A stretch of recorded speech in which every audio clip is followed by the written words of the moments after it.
السلام علیکم ورحمۃ اللہ وبرکاتہ۔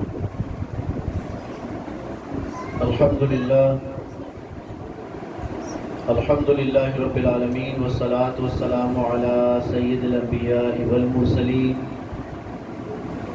اما بعد فاعوذ باللہ من الشیطان الرجیم، بسم اللہ الرحمن الرحیم۔ وَإِذِ ابْتَلَىٰ إِبْرَاهِيمَ رَبُّهُ بِكَلِمَاتٍ فَأَتَمَّهُنَّ قَالَ إِنِّي جَاعِلُكَ لِلنَّاسِ إِمَامًا قَالَ وَمِن ذُرِّيَّتِي قَالَ لَا يَنَالُ عَهْدِي الظَّالِمِينَ۔ وَإِذْ جَعَلْنَا الْبَيْتَ مَثَابَةً لِلنَّاسِ وَأَمْنًا وَاتَّخِذُوا مِن مَّقَامِ إِبْرَاهِيمَ مُصَلًّى وَعَهِدْنَا إِلَىٰ إِبْرَاهِيمَ وَإِسْمَاعِيلَ أَن طَهِّرَا بَيْتِيَ للطائفين والعاكفين والركع السجود۔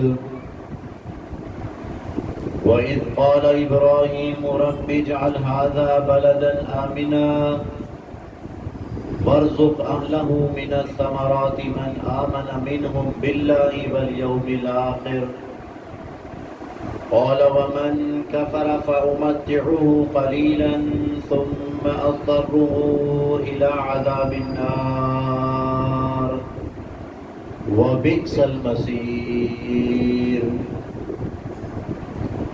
وإذ يرفع إبراهيم القواعد من البيت وإسماعيل ربنا تقبل منا إنك أنت السميع العليم ربنا واجعلنا مسلمين لك ومن ذريتنا أمة مسلمة لك وأرنا مناسكنا وتب علينا إنك أنت التواب الرحيم۔ وقال عز وجل لن ينال الله لحومها ولا دماؤها ولكن يناله التقوى منكم۔ صدق اللہ العظیم۔ رب اشرح لي صدري ويسر لي امري واحلل عقدة من لساني يفقهوا قولي۔ اللهم ربنا ألهمنا رشدنا وأعذنا من شرور أنفسنا اللهم أرنا الحق حقا وارزقنا اتباعه وأرنا الباطل باطلا وارزقنا اجتنابه اللهم وفقنا لما تحب وترضى وتقبل منا فإنك أنت السميع العليم آمین یا رب العالمین۔ محترم حضرات اور معزز خواتین، اللہ کا شکر ہے کہ اس وقت ہم اس محفل میں ہیں۔ یہ ماہانہ درس قرآن ہے۔ آج کے اس ماہانہ درس قرآن کا موضوع ہے فلسفہ قربانی۔ قربانی کسے کہتے ہیں، اس کی فلسفی کیا ہے، اور خاص طور پر سیدنا ابراہیم علیہ السلام کی داستان عظیمت، عظیم قربانی کا ایک یاد ہے جو انشاءاللہ ہم سنیں گے۔ جیسے کہ آپ کے علم میں ہے کہ یہ 11واں مہینہ ہے ذوالقعدہ کا، اور ذوالقعدہ کے فوراً بعد ذوالحج 12واں اور آخری مہینہ اسلامی کیلنڈر کا ذوالحجہ کہلاتا ہے۔ ذوالحج کے آغاز ہی سے یہ بات واضح ہو جاتی ہے کہ سیدنا ابراہیم علیہ السلام کی عظیم قربانی، داستان عظیمت کی یاد میں حج اور قربانی کا ایک علم بڑا زبردست، یوں کہہ لیجیے کہ فریضہ اور واجبات ادا ہونا شروع ہو جائے۔ لیکن بہت اہم ہے کہ ہم سب جان لیں، تازہ کر لیں کہ وہ داستان عظیمت ہے کیا، اور اصل قربانی کی فلسفی کیا ہے، فلسفہ کیا ہے، اصل حکمت کیا ہے، کیوں یہ عظیم قربانی دی گئی اور یہ ہم کرتے ہیں الحمدللہ۔ تو بڑا اچھا ہوتا ہے کہ ہم اس سے پہلے ایک درس میں قرآن حکیم اور احادیث مبارکہ کی روشنی میں اس بات کو تازہ کریں۔ تو الحمدللہ آج وہی داستان عظیمت تازہ کرنے کی ایک کوشش ہے. جو آیات کریمہ میں نے تلاوت کی سورۃ البقرہ کا 15واں رکوع ہے. چند آیات اور ہم پڑھیں گے، سورہ حج کی آیات، سورہ صافات کی آیات، جس سے انشاءاللہ یہ داستان عظیمت واضح ہوگی. جو آیت مبارکہ میں نے تلاوت کی ہے یہ آیت نمبر 124 ہے سورۃ البقرہ. 15واں رکوع ہے، لیکن پورا 15 رکوع پڑھنا مطلوب نہیں ہے. اس گزارش کے ساتھ کہ اگر ممکن ہو تو سورۃ البقرہ کا یہ 15 رکوع کا ایک مرتبہ مطالعہ کر لیجیے، سیلف اسٹڈی جس کو کہتے ہیں. اگر آپ کو یاد ہو کہ رمضان سے پہلے بھی الحمدللہ یہاں جو پروگرام ہوا تھا استقبال رمضان کا، تو ان میں بھی چند آیات ہم نے پڑھی تھی اور گزارش کی تھی کہ اس کی جو بقیہ آیات ہیں 23واں رکوع سورۃ البقرہ کا، اس کا مطالعہ کریں.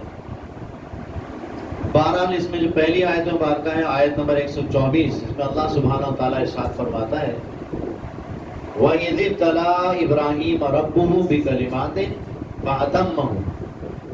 اور اس وقت کو یاد کیجئے کہ جب اللہ سبحانہ وتعالیٰ نے ابراہیم کے رب نے ان کو بڑی بڑی باتوں میں آزمایا.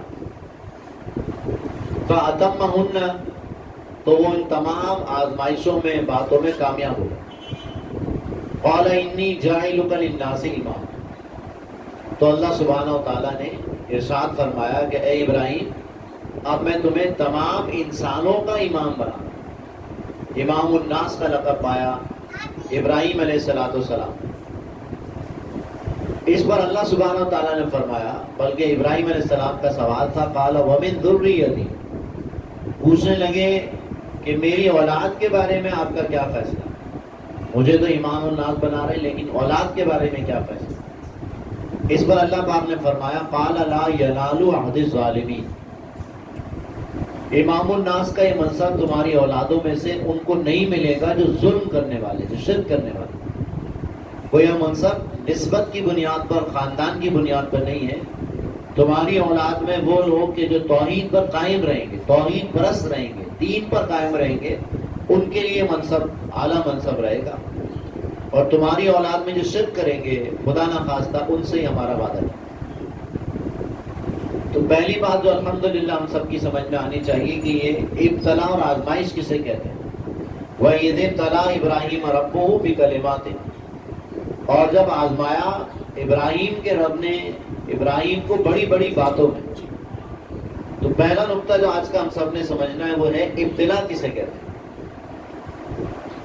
ابتلا اور آزمائش اردو زبان میں بھی استعمال کرتے ہیں. لہذا اس فلسفے کو سمجھنا بہت ضروری ہے کہ دنیا کی زندگی ایک آزمائش کی جگہ ہے. دارالامتحان ہے نا، تو دارالامتحان میں کیا ہوتا ہے؟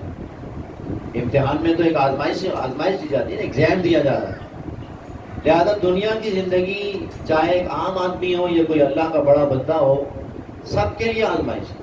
یہ زندگی اور موت کا نام ہی آزمائش ہے.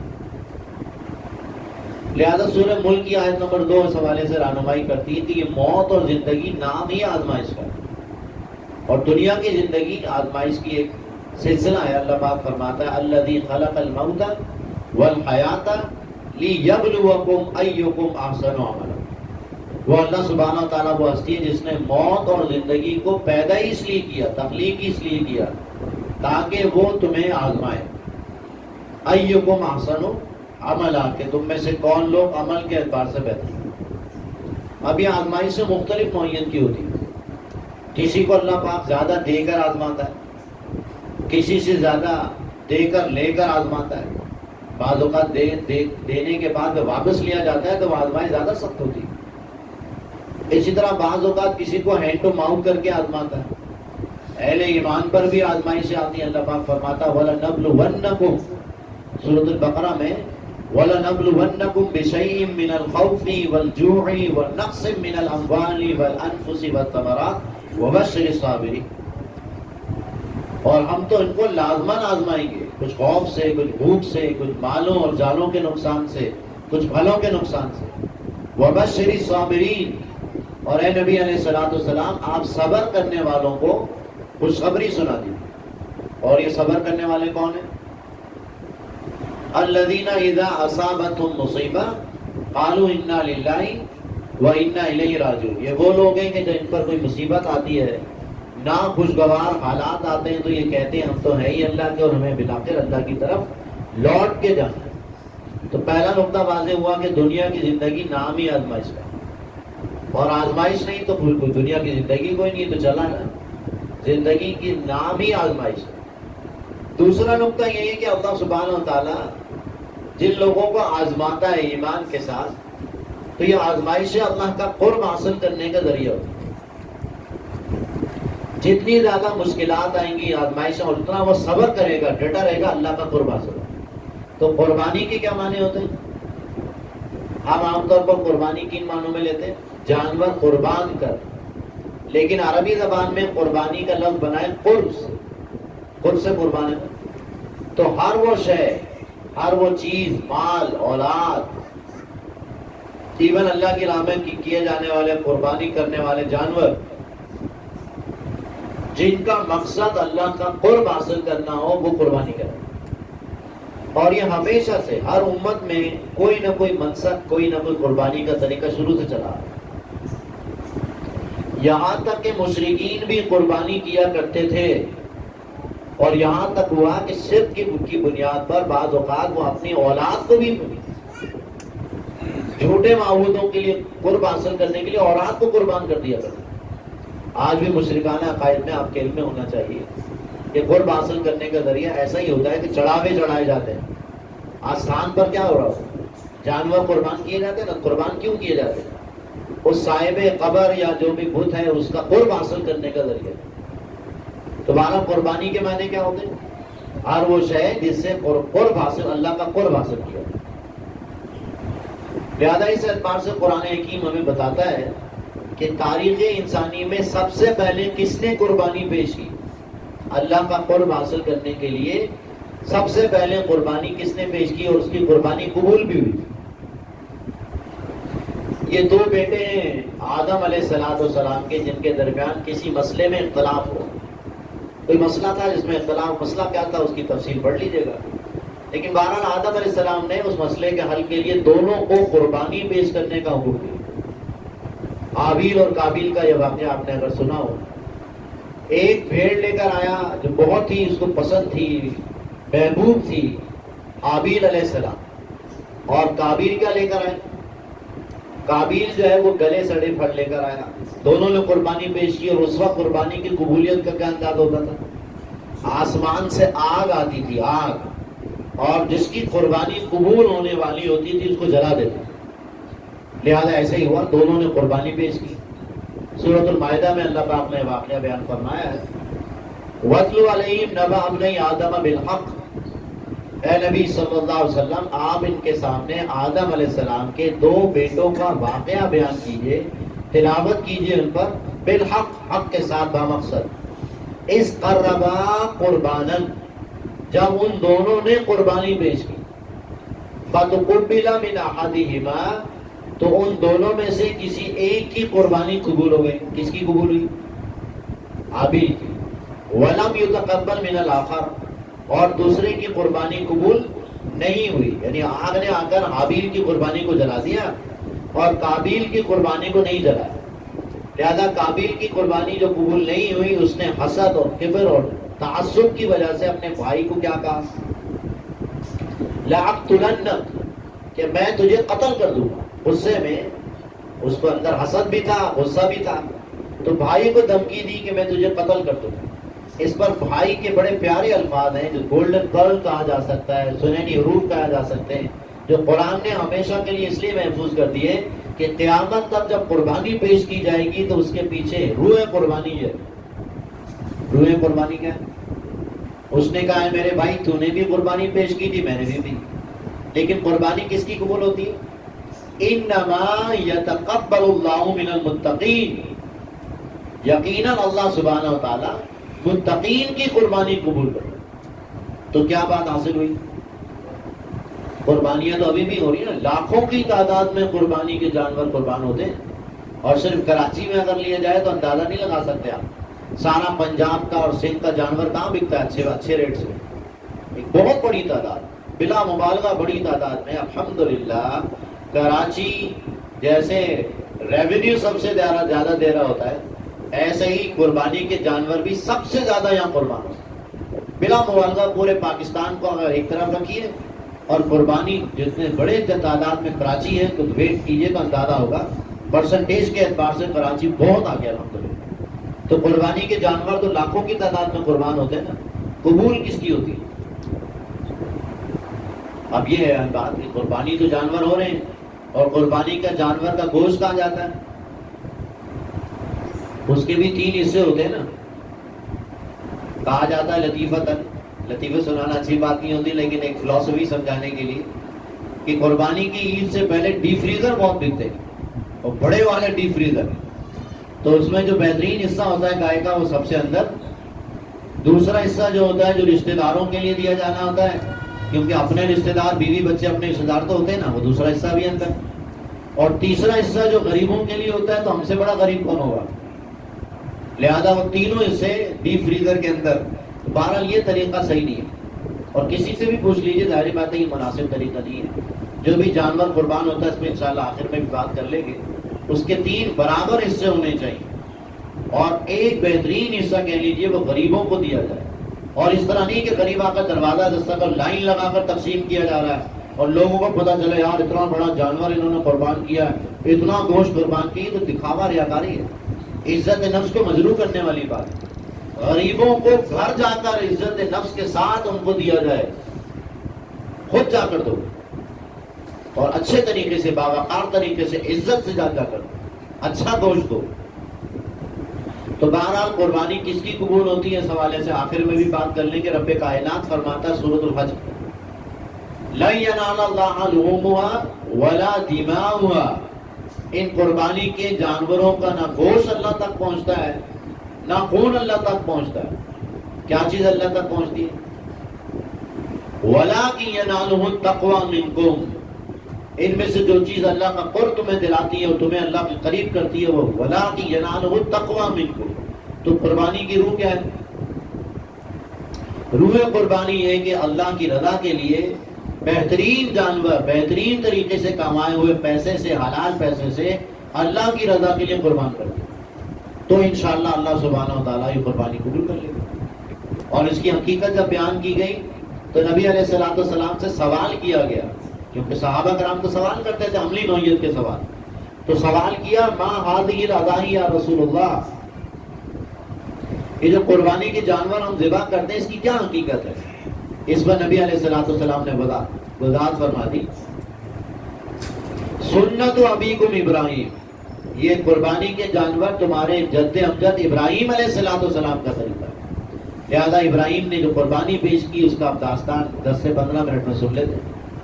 قربانیوں کے حوالے سے جیسے میں نے عرض کیا، ہمارا ذہن بن گیا کہ صرف جانور قربانی کے قربان کیے جائیں، جبکہ قربانی کے معنی کیا ہوتے ہیں؟ ہر وہ شے جو آپ کو محبوب ہے، اللہ کی رضا کے لیے، اللہ کے دین کے لیے لگائی جائے، یہ قربانی۔ لہذا اللہ کا قرب حاصل کرنے کے لیے بڑی زبردست داستان عظیمت سیدنا ابراہیم علیہ السلام کی۔ سب سے پہلی آزمائش کیا آتی ہے ایک نوجوان کے ذہن میں، نوجوان کی عمر میں؟ اب ذرا میرے ساتھ ساتھ چلیے گا، 6 یا 7 آزمائشیں آتی ہیں، لیکن ایک نوجوان کے لیے سب سے پہلی آزمائش کیا ہوتی ہے؟ سب سے پہلی آزمائش ہوتی ہے عقیدے کی آزمائش۔ جو والدین کی طرف سے عقائد، تصورات اگر اس کو ملتے ہیں وہ ایز اٹ از ایکسیپٹ کر لیتا ہے، اکثر و بیشتر۔ جو تصورات دین کے ہوں یا دنیاوی اعتبار سے ہوں، فلسفے ہوں، جو پیرنٹس کی طرف سے ملتے ہیں، جیسے زندگی کا طریقہ، لائف اسٹائل پیرنٹس کا ہوتا ہے، ویسے ہی عام طور پر بچوں کا ہوتا ہے۔ بہت کم نوجوان ایسے ہوتے ہیں کہ جو غور کرتے ہیں کہ جو پیرنٹس کی طرف سے عقیدہ دیا جا رہا ہے وہ ٹھیک بھی ہے یا نہیں۔ کیا خیال ہے، ہم نے کبھی غور کیا ہے؟ اگر ہمارا جو طریقہ عبادت ہے، جو بھی ہے، ہمارے ڈفرینٹ اسکول آف تھاٹس ہوتے ہیں، تو ہم اگر حنفی اسکول آف تھاٹ میں پیدا ہوئے، والدین اگر حنفی ہیں تو ہم بھی حنفی ہوتے ہیں۔ بہت کو پوچھا حنفی کیا ہوتا ہے، وہ ہمیں تو نہیں پتا۔ پیرنٹس اس طرح نماز پڑھتے تو ہم نے وہی طریقہ اختیار کر لیا۔ پیرنٹس اگر اہل حدیث یا امام شافعی کے طریقے پر نماز پڑھتے ہیں، روزہ رکھتے ہیں اور دیگر عبادات کرتے ہیں تو شافعی ہو جاتے ہیں۔ تو گویا اکثر و بیشتر الا ماشاء اللہ جو تصورات اور عبادات کا طریقہ والدین کی طرف سے ملتا ہے ہم اکثر و بیشتر اس کو اڈاپٹ کرتے ہیں، اور پہلی آزمائش یہی ہوتی ہے کہ آپ زندگی گزارنے کا جو طریقہ، عقیدہ، عبادات کا، رسومات کا طریقہ جو اختیار کر رہے ہیں اس کے بارے میں ریسرچ کریں کہ یہ ٹھیک بھی ہے یا نہیں۔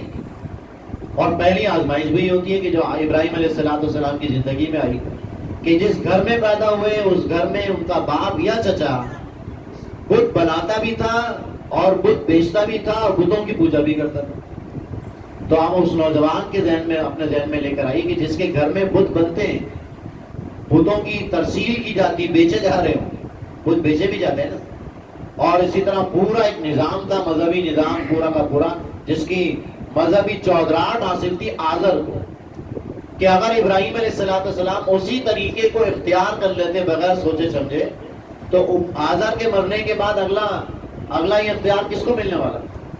باپ کے مرنے کی وجہ سے ایک پیر کے بعد دوسرا پیر، تیسرا پیر، ایسے چلتا ہے نا ہمارے، ایک چودھری صاحب کے بعد دوسرا چودھری، ایک وڈیرے کے بعد دوسرا وڈیرا، ایسے چل رہا ہوتا سر۔ تو ابراہیم علیہ السلام کی پہلی آزمائش یہی تھی کہ توحید کی دعوت یا عقیدہ توحید انہوں نے اختیار کیا اور اپنے باپ سے اختلاف کیا۔ اور بڑی دلچسپ بحث ہے قرآن حکیم میں، تفصیل کے ساتھ آئی ہے، بہت تفصیل سے اللہ پاک نے ان واقعات کو بیان کیا، میں صرف مختصر عرض کروں گا، تفصیل میں جانے کا موقع نہیں۔ پہلا سوال اپنے باپ سے پوچھتے ہیں یا اپنے لوگوں سے پوچھتے ہیں جو بتوں کی پوجا کرتے تھے، ما هذه التماثيل التي انتم لها عاکفون، یہ کیا تماثیل تم نے بنائے ہیں، صنم بنائے، بت بنائے، جن کے سامنے تم اعتکاف کرتے ہو، ڈنڈوت کرتے ہو، پوجا کرتے ہو، میری سمجھ میں نہیں آ رہا ہے۔ اب اس ذہن میں لے کر آئے جس میں سارے لوگ بت پرستی کر رہے ہیں، شرک کر رہے ہیں، ایک شخص کھڑا ہو کر کہتا ہے میں اس کو نہیں مانتا، مجھے تو اس کی دلیل دو۔ لہذا والد نے بھی اور جو لوگ تھے انہوں نے شدید ریئیکشن کا اظہار کیا کہ تم کیا کہہ رہے ہو، سنجیدہ ہو، کیا کہہ رہے ہو، بتوں کے بارے میں، ہمارے معبودوں کے بارے میں کہہ رہے ہو۔ تو بہرحال پہلا ریئیکشن یہی آیا کہ باپ نے دھمکی دی کہ اگر باز نہیں آئے اپنے اس عقیدے سے، ایک اللہ پر ایمان لانے کے حوالے سے، تبلیغ کے حوالے سے، تو میں تمہیں رجم کر دوں۔ رجم کے معنی کیا ہوگا؟ وہ آخری دھمکی ہے نا، رجم کرنے کے معنی پتھر مار مار کے قتل کر دوں گا۔ اور پہلا حکم یہ ہے وَاحْجُرْنِي مَلِيًّا، میرے سامنے سے ہٹ جاؤ، یہاں سے چلے جاؤ، گھر چھوڑ دو، انگلش میں کہہ دیجئے گیٹ لاسٹ۔ تو اب نوجوان کی دوسری آزمائش کیا ہے کہ باپ کو توحید کی دعوت دے رہے ہیں اور باپ نے کیا حکم دیا؟ باپ نے نوجوان کو حکم دیا کہ گھر سے نکل۔ کیا خیال ہے نوجوان کو حکم دے باپ جو ڈیپینڈنٹ ہو پیرنٹس پر کہ گھر سے نکل جاؤ، تو کیا خیال ہے؟ دل میں کیا نظر آ جائے؟ وہ بات دوسری کہ قانون سازی ہو رہی ہے آپ کے ملک میں کس چیز کی؟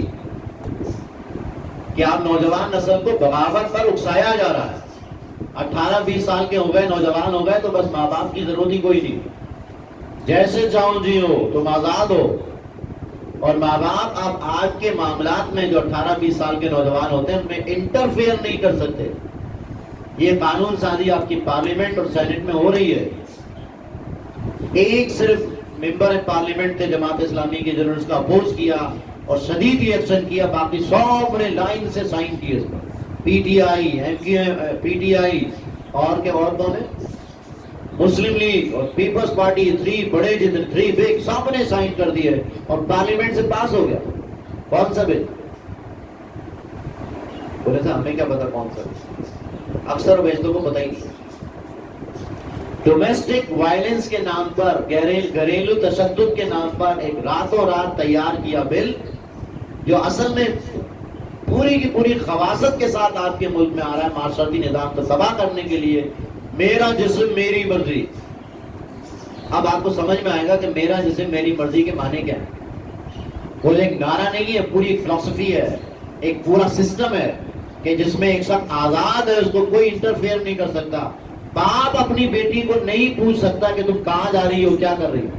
جیسے امریکہ میں، کینیڈا میں، انگلینڈ میں بچے آزاد ہیں، کوئی انٹرفیئر نہیں کر سکتا، ایسے ہی پاکستان کا نوجوان اب آزاد ہونے جا رہا ہے، معاذ اللہ معاذ اللہ۔ اور میرا جسم میری مرضی کا فلسفی جو ہے وہ اب اس ملک میں قانوناً امپلیمنٹ ہونے جا رہی ہے، بلکہ جا چکی ہے۔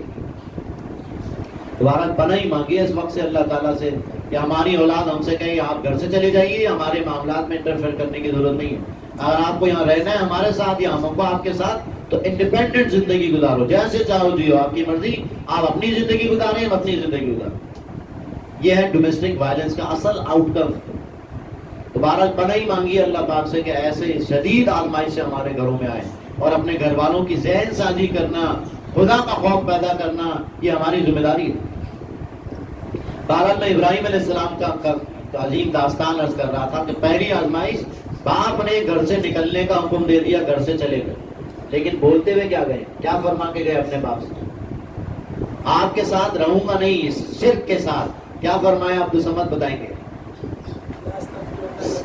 سأستغفر لک ربی، یہ ہے عظیمت، شاندار انداز۔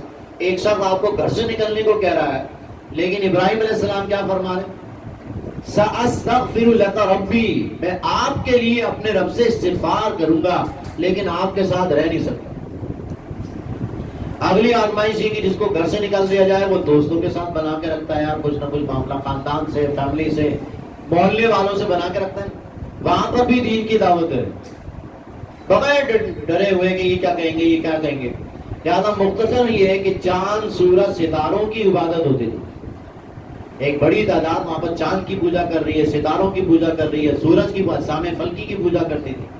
ایک بہت بڑی تعداد عوام الناس کی بتوں کی پوجا کر رہی ہے، اور ایک بہت بڑا نظام بادشاہ کی پوجا ہو رہی ہے۔ بادشاہ کون تھا اس کا؟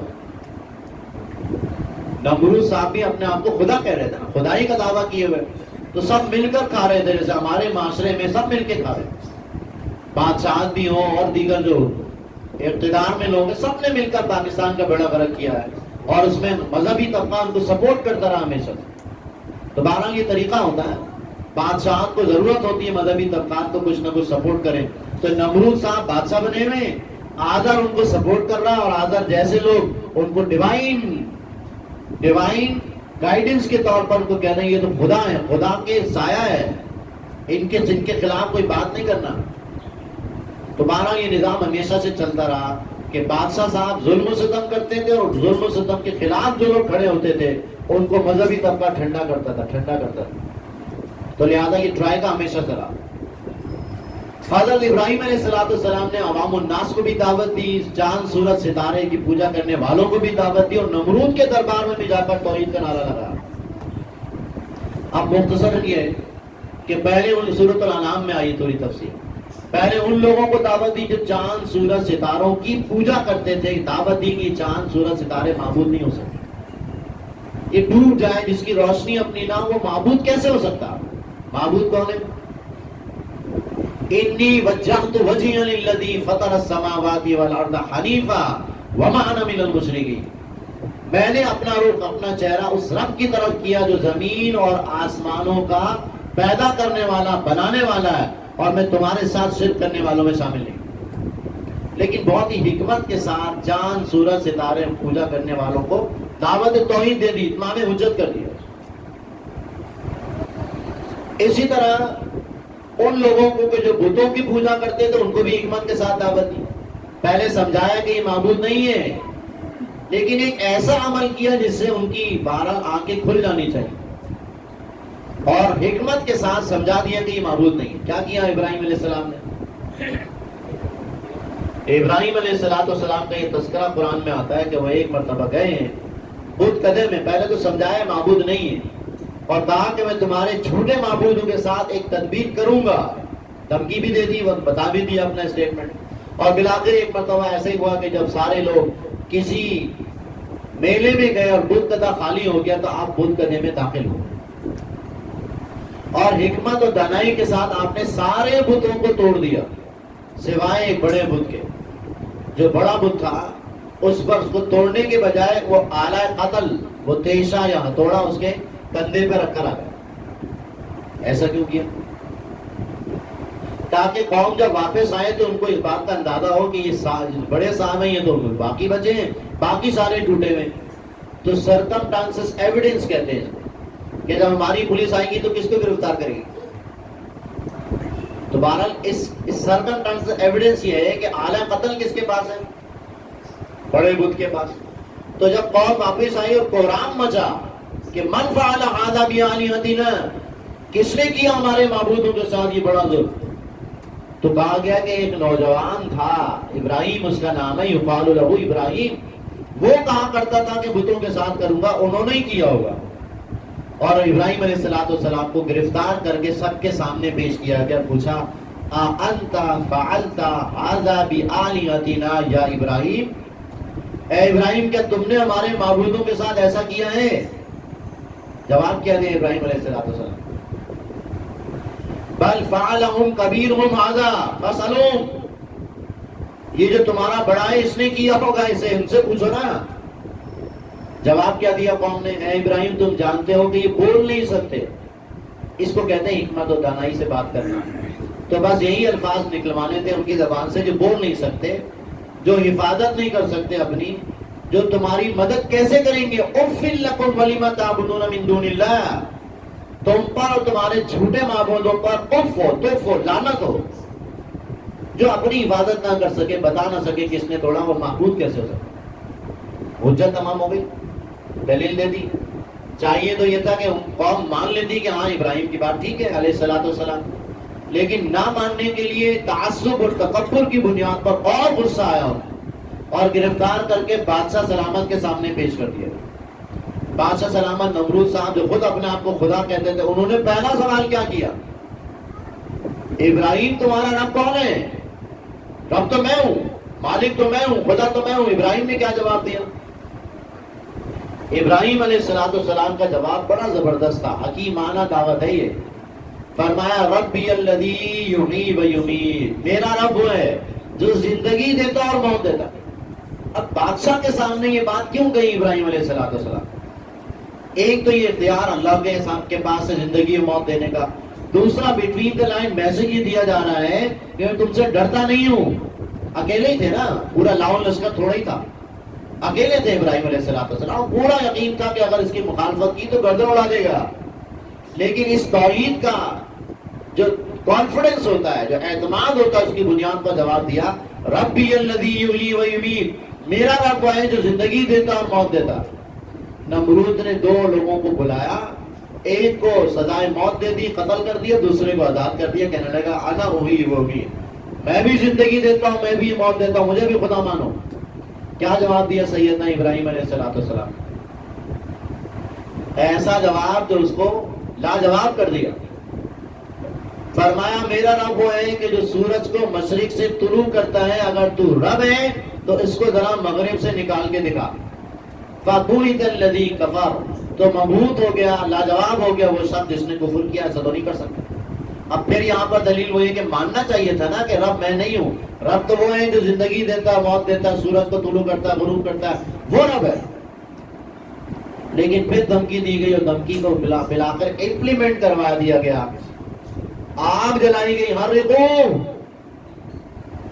وانصروا آلہتکم، آگ جلاؤ اور مدد کس کی کرو؟ وانصروا آلہتکم، اپنے معبودوں کی مدد کرو۔ سبحان اللہ، معبود سے تو مدد مانگی جاتی ہے، یہاں معبودوں کی مدد گویا اس معبود کی بنیاد پر جو نظام قائم ہے، جو حلوے مانڈے چل رہے ہیں سارے کے سارے، اس کو چیلنج کیا جا رہا ہے یہاں، لہذا اپنے نظام کو پروٹیکٹ کرو۔ وانصروا آلہتکم، لہذا آگ جلائی گئی، اور آگ ایسی خوفناک تھی، واقعہ یہ کہ جس کے پاس جتنی ایندھن ہو سکتا تھا سب کے سب جمع کیا۔ اور ابراہیم علیہ السلام کی آخری آزمائش اس اعتبار سے انفرادی طور پر آ گئی، اور آزمائش کیا تھی کہ اپنی دعوت سے باز آ جاؤ ورنہ آگ میں جلنے کے لیے تیار ہو۔ تو عقل کیا سکھا رہی ہے؟ عقل اور عشق کے درمیان بھی تو ایک جنگ چل رہی ہے نا۔ عقل تو یہ سکھا رہی ہے کہ ان کی بات مان لو، اگر تمہاری جان ہی چلی گئی تو اب دعوت کون دے گا؟ لہذا کمپرومائز کر لو، مصالحت کر لو، کچھ نہ کچھ گیو اینڈ ٹیک کر لو۔ گیو اینڈ ٹیک سمجھتے ہیں؟ کچھ ہماری مان لو، کچھ ان کی مان لو، کچھ نہ کچھ مل ملا کر چلو یار، مل ملا کے چلنا چاہیے، سب کا خیال رکھنا چاہیے۔ ووٹ لینا ہے تو ہمیں یہ بھی کرنا چاہیے، یہ بھی کرنا چاہیے، یہ بھی کرنا چاہیے، دین کا وقار جائے، بیڑا غرق ہو اس کا، لیکن بہرحال لوگوں کی باتیں تو ماننی چاہیے۔ کمپرومائز اسی طرح ہوتا ہے۔ لہذا ابراہیم علیہ السلام کو بھی پیشکش کی گئی کہ جان بچا لو ورنہ آگ میں جلنے کے لیے تیار ہو جاؤ۔ عقل اور عشق کی جنگ میں کون جیتا؟ کشمکش میں عشق جیت گیا. کیونکہ توحید باری تعالیٰ کی دعوت تو یہی کہہ رہی ہے کہ جو بچانے والا ہے وہ مارنے والے سے زیادہ بڑا ہے، طاقتور ہے. لہذا عقل ہے میوے تماشائے لبے بام ابھی. اس کا پہلا شعر کیا ہے؟ اس کا پہلا مصرع بھی سنا دے کوئی، یاد آ رہا ہے؟ بے خطر کود پڑا آتش نمرود میں عشق. آتش نمرود، بے خطر کود پڑا آتش نمرود میں عشق. عقل ہے میوے تماشائے لبے بام ابھی. ابھی عقل سوچ ہی رہی کہ کیا کیا جائے. عشق نے کہا اللہ کے نام پر قربان ہو جاؤ. وہ بات دوسری کہ اللہ نے آزمانا تھا اور اس آزمائش میں بھی پورے ہو گئے. کتنی آزمائش آ گئی؟ سب سے پہلے عقل، عقیدے کی آزمائش، پھر ماں باپ کی محبت، گھر کی محبت، وطن کی محبت، سب قربان ہوتی جا رہی ہے اللہ کے نام پر. یہاں تک کہ اپنی جان، انسان اپنی جان سے زیادہ محبت کرتا ہے، اس کو بھی ڈالا. لہذا ان کو آگ میں ڈال دیا گیا. قرآن حکیم کیا بتاتا ہے؟ قرآن حکیم بتاتا ہے کہ جب ان کو آگ میں ڈالا گیا تو اللہ پاک نے آگ سے کیا فرمایا؟ آگ میں جلانے کی صلاحیت کس نے رکھی ہے؟ رب کائنات نے آگ کو حکم دیا یا نارو کونی بردم و سلاما علی ابراہیم.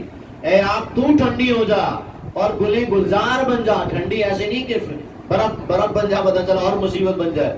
تو ایسے گلے گلزار بن جا اور سلامتی والی بن جا ابراہیم علیہ السلام. لہذا سب نے یہ معجزہ دیکھا کہ آگ نے ابراہیم علیہ السلام کو نہیں جلایا. اصولاً تو یہ معجزہ دیکھ کر ایمان لانا چاہیے تھا. ایمان نہیں لائے، بہرحال ابراہیم علیہ السلام وہاں سے ہجرت کر اور عراق کا ایک شہر اور سے ہجرت کر کے فلسطین گئے، مصر گئے اور ان علاقوں میں اللہ کے دین کی دعوت دیتے رہے. آپ کے ساتھ آپ کے بھتیجے تھے حضرت لوط علیہ السلام، وہ آپ کے ساتھ رہے. اولاد کوئی نہیں. 86 برس کی عمر ہو گئی سیدنا ابراہیم علیہ السلام کی، اولاد کوئی نہیں. اب اگلی آزمائش ہے ہی نہیں. توحید کے مراکز تو قائم کرتے رہے، اولاد نہیں دی. اللہ پاک سے دعا مانگتے ہیں. اب یہاں سے آخری حصہ شروع ہو رہا ہے داستان عظیمت کا. دعا کیسے کر رہے ہیں؟ اللہ پاک سے دعا فرماتے ربی حبلی من الصالحین. اے اللہ تو مجھے نیکوکاروں میں سے اولاد عطا فرما. تو اللہ سبحانہ و تعالیٰ نے اولاد عطا فرمائی. فبشرناہ بغلام حلیم. تو ہم نے ان کو بہت ہی تحمل والا، بردبار، برداشت کرنے والا بیٹا اس کی بشارت دی. ان کا نام کیا تھا؟ سیدنا اسماعیل علیہ السلام. لیکن جیسے ہی اولاد عطا فرمائی اگلا امتحان آ گیا. اور امتحان کیا تھا؟ ستاروں سے آگے، بولے نا بھائی، ستاروں سے آگے جہاں اور بھی ہے. ابھی عشق کے امتحان اور بھی ہیں، اور یہ آزمائش نسبتاً زیادہ سخت ہے. بڑھاپے کی اولاد جس سے محبت کرتے ہیں، حکم دیا گیا اپنی اولاد کو اور اپنی بیوی کو مکے میں آباد کر کے آ جاؤ. مکہ کیسی سرزمین ہے؟ وادی غیر ذی زرع عند بیتک المحرم. ایسی وادی جو زراعت سے خالی، بنجر. اور اس وقت تک وہاں نہ خانہ کعبہ تھا، نہ زمزم تھا، زندگی نہیں تھی. وہاں حکم دیا چھوڑ کر آؤ. اللہ اکبر. اور خلیل اللہ نے اللہ کے حکم پر اپنی جوان بیوی، 25 سال عمر تھی بیوی حاجرہ کی، اور شیر خوار معصوم بچہ، سبحان اللہ، جس کو بوڑھا آدمی دیکھ کر خوش ہو جائے، زندگی ملے جسے. کیا کرے؟ ایسے ہی ہوتا ہے نا، بچوں کو دیکھ کر تو زندہ رہتا ہے انسان. زندگی ہوتی ہے، محبت ہوتی ہے. اور حکم دیا جا رہا چھوڑ کر آؤ، تو چھوڑ کر آ گئے. چند کھجوریں، تھوڑا سا پانی، یہ چھوڑ کر جا رہے ہیں واپس. بیوی حاجرہ پوچھتی کس کے سہارے چھوڑے جا رہے ہیں؟ فرمایا اللہ کا حکم ہے، اللہ کے حکم پر. وہ بھی ایسی اللہ کی ولی ہے، اللہ کی ولی خاتون کے اللہ کے حکم پر تو اللہ مدد کرے گا، اللہ کے سہارے. اور ایسا ہی ہوا. پورا واقعہ ہم اچھی طرح جانتے ہیں. آزما لیا. جب بھوک اور پیاس نے تنگ کیا تو تیزی کے ساتھ صفا پہ جاتی. صفا مروہ. یہ صحیح کس کی ہے؟ ان الصفا والمروہ من شعائر اللہ فمن حج البیت او اعتمر فلا جناح علیہ ان یطوف بہما. یہ سنت ہے صحیح جو ہے بی بی حاجرہ کی. اور اس بے قراری کے ساتھ سبحان اللہ ماں کی بے قراری کا ذرا ذہن میں لائیے، جس کا بچہ شیر خوار بچہ بھوک اور پیاس کی شدت گرمی سے پریشان ہو رہا، وہ ماں دوڑتی ہوئی جاتی صفا کی طرف، شاید کوئی قافلہ نظر آئے، کوئی نظر نہیں آتا، 300 میٹر کا ڈسٹینس ہے صفا اور مروہ کے درمیان، صحیح تو کی ہے نا سب نے، اور تیزی سے دوڑتی بھی جا رہی ہے، بھاگتی بھی جا رہی ہے۔ ماں کی بے قراری کو اللہ پاک نے کیا پسند کیا، ہمیشہ کے لیے عمرے اور حج میں ان کا یہ طریقہ جاری کر دیا۔ تو بہرحال دعا کے نتیجے میں ہوا کیا، افلاک سے آتا ہے نالوں کا جواب آخر، اٹھتے ہیں حجاب آخر، کرتے ہیں خطاب آخر، اللہ پاک نے معجزہ ظاہر کیا، پانی کا چشمہ ظاہر ہوا۔ کیا نام ہے اس کا؟ نام رکھ دیا کیا؟ زم زم، کیونکہ پہلا جملہ جو بی بی حاضر نے فرمایا، کیونکہ وہ عبرانی زبان بولتی تھی، عربی نہیں، عبرانی زبان میں زمزم کے معنی ہوتے ہیں ٹھہر جا ٹھہر جا، تو وہ ٹھہرنے کے تھوڑا ہی نکلا تھا، وہ تو اللہ کی طرف سے تھا ہی جاری کرنے کے لیے، اور یہ معجزہ ظاہر ہوا تھا کہ اللہ پاک کیسے اپنے بندوں کی مدد کرتا۔ پانی کا جاری ہونا تھا کہ وہاں قافلے آنا شروع ہو گئے، زندگی شروع ہو گئی۔ بہرحال آخری آزمائش کا تذکرہ کر لیتے ہیں۔ باپ بیٹا دونوں، تقریباً 13 برس کی عمر تھی اسماعیل علیہ السلام کی علیہ السلام، اور 100 برس کی عمر تھی ابراہیم علیہ السلام کی، جب دونوں مل کر خانہ کعبہ کی تعمیر فرما رہے ہیں۔ وَإِذْ يَرْفَعُ إِبْرَاهِيمُ الْقَوَاعِدَ مِنَ الْبَيْتِ وَإِسْمَاعِيلُ رَبَّنَا تَقَبَّلْ مِنَّا إِنَّكَ أَنْتَ السَّمِيعُ الْعَلِيمُ۔ خانہ کعبہ کی جو بنیاد تھی کس نے ڈالی تھی؟ آدم علیہ السلام نے۔ پہلا وہ گھر خدا کا، دنیا کے بت قدموں میں پہلا وہ گھر خدا کا، ہم پاسباں اس کے، وہ پاسباں ہمارا، اس کی بنیادیں اٹھا رہے ہیں، دعا فرما رہے ہیں ربنا تقبل منا۔ اللہ اکبر، اللہ پاک نے قبول فرمایا۔ کیسے قبول فرمایا؟ 4000 سال ہونے کو آ رہے ہیں، اور وہ بیت اللہ آج بھی آباد ہے، اور انشاءاللہ قیامت تک آباد رہے گا۔ یہ سازشیں ختم ہوں گی انشاءاللہ، دوبارہ سے اللہ پاک کا وہ گھر آباد ہوگا شان و شوکت کے ساتھ۔ یہ دعا ہے، دعا ایسے قبول ہوتی ہے سیدنا ابراہیم علیہ السلام۔ بہرحال دعا قبول ہوئی اور حج کا سلسلہ شروع ہوا، لیکن آزمائشوں کا سلسلہ تبھی چل رہا ہے۔ آخری آزمائش کیا ہوئی؟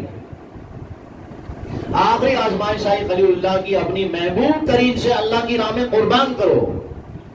لہذا خواب دیکھا سیدنا ابراہیم علیہ السلام نے۔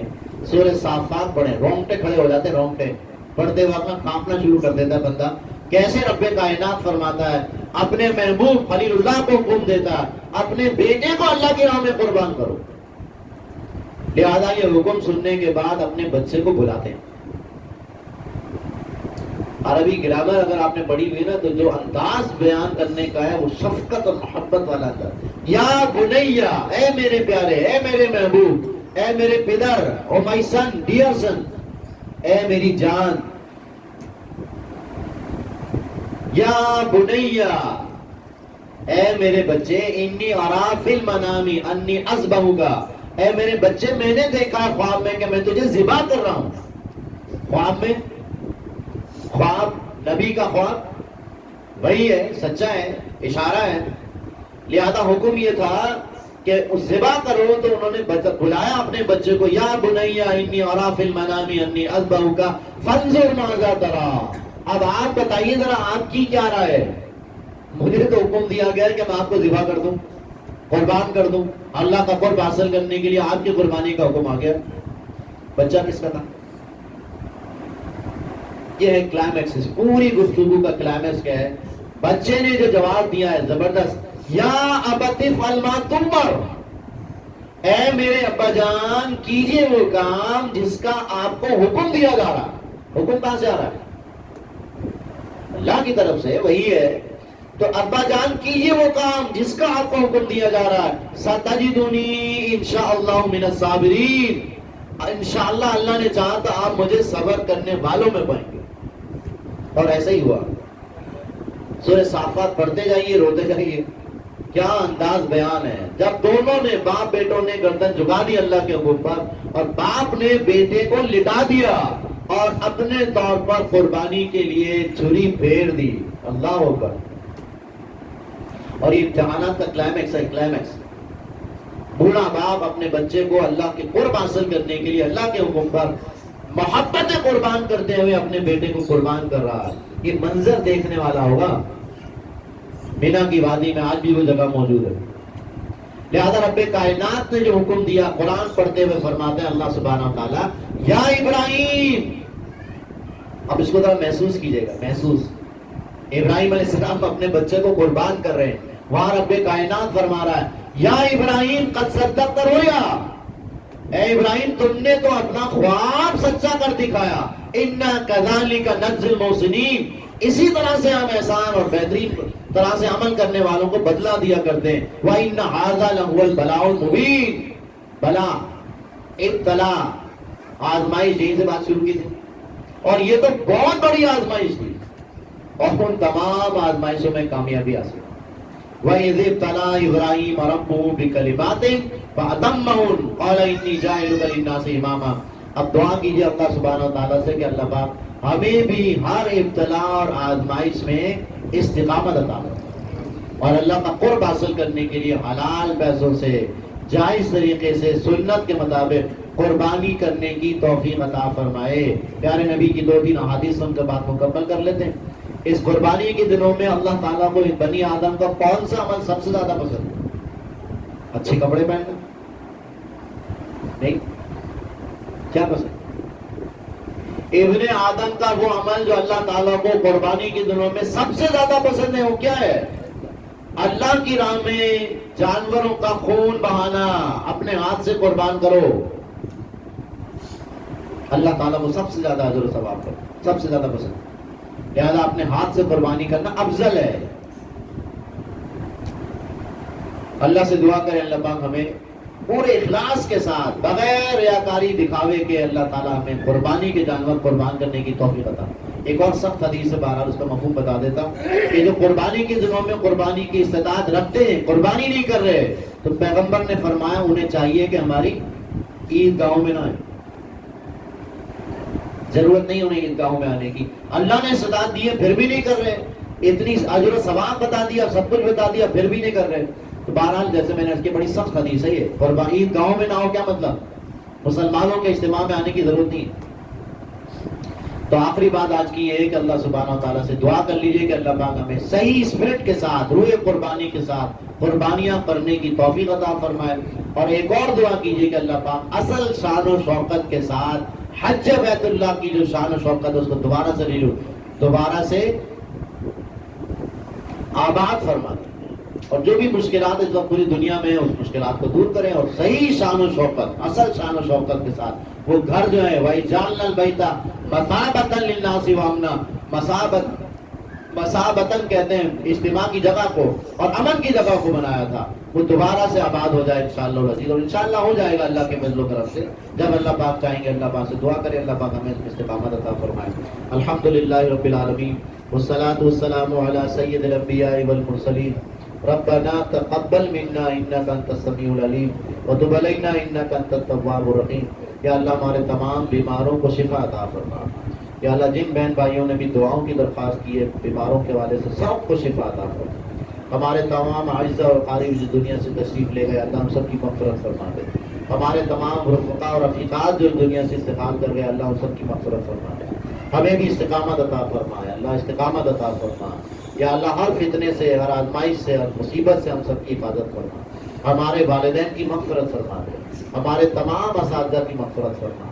الطاف بھائی کے والد اور والدہ کی محترمہ کی مکمل مغفرت فرما دے. ان کو جنت الفردوس میں اعلیٰ مقام عطا فرما. ہمارے تمام اساتذہ ہمارے تمام اعزاء اور اقارب جو دنیا سے چلے گئے سب کی مغفرت فرما. ہمیں بھی موت کی تیاری کرنے کی توفیق عطا فرما. یا اللہ موت کے وقت آسانی فرما دے. یا اللہ کلمہ طیبہ جاری فرما دے. یا اللہ جناب نبی کریم صلی اللہ علیہ وسلم کی سنتوں پر عمل کی توفیق عطا فرما. صلی اللہ علیہ نبی الکریم وآلہ وصحبہ اجمعین برحمتک یا ارحم الراحمین. جزاکم اللہ خیرا.